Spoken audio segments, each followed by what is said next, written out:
December 27వ తారీఖున రాష్ట్ర ప్రభుత్వం చంద్రబాబు నాయుడు గారి ప్రభుత్వం ఏదైతే కరెంటు ఛార్జీల బాదుడే బాదుడు కార్యక్రమం ఏదైతే చేసిందో, ఎన్నికలప్పుడు తాను కరెంటు ఛార్జీలు తగ్గిస్తాను అని చెప్పి ప్రజలను మోసం చేస్తూ ఆయన చేసిన అనేక మోసాలలో సూపర్ 6లు సూపర్ 7లు ఎలాగో గాలికి ఎగిరిపోయాయి. ఆ కార్యక్రమం అనేది గాలికి ఎగిరిపోయి ఈ బాదుడు కార్యక్రమం చంద్రబాబు నాయుడు గారు తీసుకొచ్చిన ఈ నేపథ్యంలో కరెంటు ఛార్జీలు తగ్గకపోగా కరెంటు ఛార్జీలు బాదుడే బాదుడు పేరుతో పెంచిన నేపథ్యంలో ప్రజల తరపున పెంచిన ఈ కరెంటు ఛార్జీలను తగ్గించమని చెప్పి పెంచబోయే ఈ కరెంటు ఛార్జీలను జనవరి మాసంలో ఇంకా ఫర్దర్గా పెంచబోయే ఈ కరెంటు ఛార్జీలను ఇంకా ఫర్దర్గా తగ్గించమని చెబుతూ ఇప్పటికే 6,000 కోట్ల రూపాయలకు సంబంధించిన బాదుడు ఆల్రెడీ కరెంటు బిల్స్లో ఇప్పటికే రిఫ్లెక్ట్ అవుతూ ఉంది. మరో 9,000 కోట్ల రూపాయలకు సంబంధించిన బాదుడు ఈ నెల కరెంటు బిల్స్లో, అంటే రేపు నెల వచ్చే కరెంటు బిల్స్లో అది కూడా రిఫ్లెక్ట్ కాబోతూ ఉంది. సో 15,000 కోట్ల రూపాయలు ఏదైతే చంద్రబాబు నాయుడు కరెంటు బిల్లులు ఏదైతే పెంచే కార్యక్రమం చేశాడో, ఆ పెంచిన కరెంటు ఛార్జీలను వెనక్కి తీసుకోమని చెప్పి గట్టిగా డిమాండ్ చేస్తూ డిసెంబర్ 27వ తారీఖున ప్రతి జిల్లా హెడ్ క్వార్టర్స్లోనూ ఎలక్ట్రిసిటీ ఎస్సీ ఆఫీసులకు ఒకవేళ ఎస్సీ ఆఫీసులు లేని చోట్ల సిఎండి ఎస్సీ ఆఫీసులతో పాటు సిఎండి ఆఫీసులు ఉన్న కార్పొరేషన్స్ పరిధిలో ఏదైతే ఉంటాయో అక్కడ సిఎండి కార్యాలయాలు, ఇక్కడ వైఎస్ఆర్సీపీ ప్రజల తరపున ప్రజలతో పాటు కలిసి భారీ ర్యాలీగా వెళ్ళి ప్రతి జిల్లాలోనూ వైఎస్ఆర్ కాంగ్రెస్ పార్టీ ప్రజల తరపున చంద్రబాబు నాయుడు గారి ప్రభుత్వాన్ని గట్టిగా డిమాండ్ చేస్తూ పెంచిన కరెంటు ఛార్జీలు ఉపసంహరించుకునేట్టుగా ఒత్తిడి తీసుకొచ్చే కార్యక్రమానికి డిసెంబర్ 27వ తారీఖున చేయబోతా ఉన్నాం. అదే మాదిరిగా జనవరి 3వ తారీఖున కలెక్టర్ల కార్యాలయాలను మళ్ళీ ఫీజు రీయింబర్స్మెంట్ విషయంగా పిల్లలకు సహాయం అందించాల్సిన పూర్తి ఫీజు రీయింబర్స్మెంటు, వసతి దీవెన, విద్యా దీవెన, వసతి దీవెన ఈ రెండింటికి సంబంధించిన బకాయిలు 3,900 కోట్ల రూపాయలు ఏదైతే ఉన్నాయో చంద్రబాబు నాయుడు గారి ప్రభుత్వం ఏర్పడిన తర్వాత పూర్తిగా పిల్లలకు ఫీజులు కట్టకుండా బకాయిలుగా పెట్టిన నేపథ్యం, జనవరి, ఫిబ్రవరి, మార్చికి సంబంధించిన ఫీజులు ఏప్రిల్లో వెరిఫై చేసి మామూలుగా మే మాసంలో ఇవ్వాలి. చంద్రబాబు నాయుడు గారి ఎన్నిక మే 13వ తారీఖున జరిగింది. జూన్లో ఆయన ప్రమాణ స్వీకారం చేశాడు.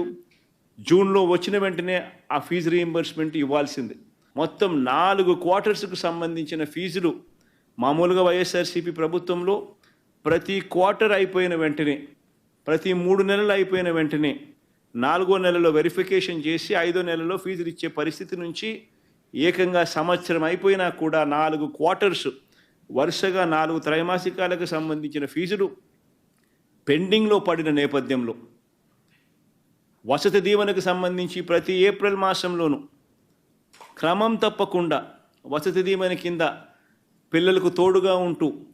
మరో 1,100 కోట్ల రూపాయలు వైఎస్ఆర్సీపీ ప్రభుత్వం క్రమం తప్పకుండా ఇస్తా ఉన్న నేపథ్యంలో అది ఇవ్వని చంద్రబాబు నాయుడు గారి ప్రభుత్వాన్ని గట్టిగా నిలదీస్తూ విద్యా దీవెన, వసతి దీవెనకు సంబంధించి విద్యా దీవెన కింద 2,800 కోట్ల బకాయిలు, వసతి దీవెన కింద 1,100 కోట్ల రూపాయలు, మొత్తం 3,900 కోట్ల రూపాయలు చంద్రబాబు నాయుడు గారిని గట్టిగా డిమాండ్ చేస్తూ చదువుకుంటా ఉన్న పిల్లలకు తోడుగా ఉండే కార్యక్రమంలో భాగంగా పిల్లలతో కలిసి వైఎస్ఆర్సీపీ జనవరి 3వ తారీఖున కలెక్టర్ల కార్యాలయాలకు వెళ్ళి రిప్రజెంటేషన్ ఇచ్చి డిమాండ్ చేసే కార్యక్రమం జనవరి 3వ తారీఖున చేస్తుంది. 3 ప్రోగ్రాములు డిసెంబర్ 11వ తారీఖున, డిసెంబర్ 27వ తారీఖున, జనవరి 3వ తారీఖున రైతులకు సంబంధించి, పెంచిన కరెంటు ఛార్జీలకు సంబంధించి, పిల్లలకు సంబంధించిన ఫీజు రీయింబర్స్మెంట్ బకాయిలకు సంబంధించి 3 ఇష్యూస్ మీద వైఎస్ఆర్సీపీ గలం విప్పుతా ఉంది, గట్టిగా ఉద్యమ బాట పట్టే కార్యక్రమం చేస్తుంది. ప్రజలు ఎదుర్కొంటా ఉన్న సమస్యల మీద, మరీ ముఖ్యంగా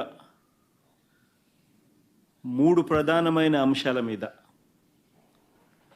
రైతుల సమస్యల మీద, కరెంటు ఛార్జీల బాదుడు మీద, పిల్లలకు సంబంధించి ఫీజులు కట్టలేని పరిస్థితిలో ఉన్న పిల్లలు ఎదుర్కొంటా ఉన్న సమస్యల మీద, ఈ 3 అంశాల మీద వైఎస్ఆర్సీపీ డిసెంబర్ మాసంలో ఈ 3 అంశాల మీద గట్టిగా ఉద్యమ బాట పట్టే కార్యక్రమానికి శ్రీకారం చుడతా ఉన్నాం. ఇందులో భాగంగా డిసెంబర్ 11వ తారీఖున రాష్ట్ర వ్యాప్తంగా ఉన్న అన్ని కలెక్టర్ల అన్ని జిల్లాల్లోనూ రైతుల తరపున వైఎస్ఆర్సీపీ రైతులకు సంబంధించిన ప్రధానమైన అంశాలు, ధాన్యం సేకరణలో రైతన్నలకు జరుగుతూ ఉన్న అన్యాయాన్ని ప్రశ్నిస్తూ, ధాన్యం సేకరణలో కనీస పెట్టుబడి ధర ఖచ్చితంగా ప్రభుత్వం వైపు నుంచి వచ్చేట్టుగా ఒత్తిడి తీసుకొచ్చే దాంట్లో భాగంగా కనీస మద్దతు ధర రైతులకు ఖచ్చితంగా వచ్చేట్టుగా చేస్తూ, రైతులకు సంబంధించిన ఆ ప్రస్తావనతో పాటు పెట్టుబడి సహాయం కింద 20,000 రూపాయలు ఏదైతే రైతులకు ఇస్తామని చెప్పారో ఆ 20,000 రూపాయలకు సంబంధించి పెట్టుబడి సహాయం రాష్ట్ర ప్రభుత్వం, చంద్రబాబు నాయుడు గారి ప్రభుత్వం ఇవ్వని పరిస్థితుల నేపథ్యంలో దానిని కూడా గట్టిగా డిమాండ్ చేస్తూ, ఈ రెండే కాకుండా ఉచిత పంటల బీమా ఏదైతే రైతులకు ఇంతవరకు అందుతా ఉన్న పరిస్థితి ఏదైతే ఉందో రద్దు చేసిన నేపథ్యంలో ఉచిత పంటల బీమా మళ్ళీ ఖచ్చితంగా రైతులకు మళ్ళీ వర్తింప చేయాలి అనే డిమాండ్తో, ప్రధానంగా ఈ 3 డిమాండ్లతో డిసెంబర్ 11వ తారీఖున ప్రతి జిల్లాలోనూ వైఎస్ఆర్సీపీ అక్కడి జిల్లా కలెక్టర్లను కార్యాలయాలకు సంబంధించి కలెక్టర్లకు రిప్రజెంటేషన్ ఇచ్చే కార్యక్రమానికి రైతులందరితో కలిసి ర్యాలీగా వెళ్ళి కలెక్టర్లకు రిప్రజెంటేషన్ ఇచ్చే కార్యక్రమం డిసెంబర్ 11వ తారీఖున వైఎస్ఆర్ కాంగ్రెస్ పార్టీ చేస్తుంది. అదేవిధంగా డిసెంబర్ 27వ తారీఖున రాష్ట్ర ప్రభుత్వం, చంద్రబాబు నాయుడు గారి ప్రభుత్వం ఏదైతే కరెంటు ఛార్జీల బాదుడు కార్యక్రమం ఏదైతే చేసిందో, ఎన్నికలప్పుడు తాను కరెంటు ఛార్జీలు తగ్గిస్తాను అని చెప్పి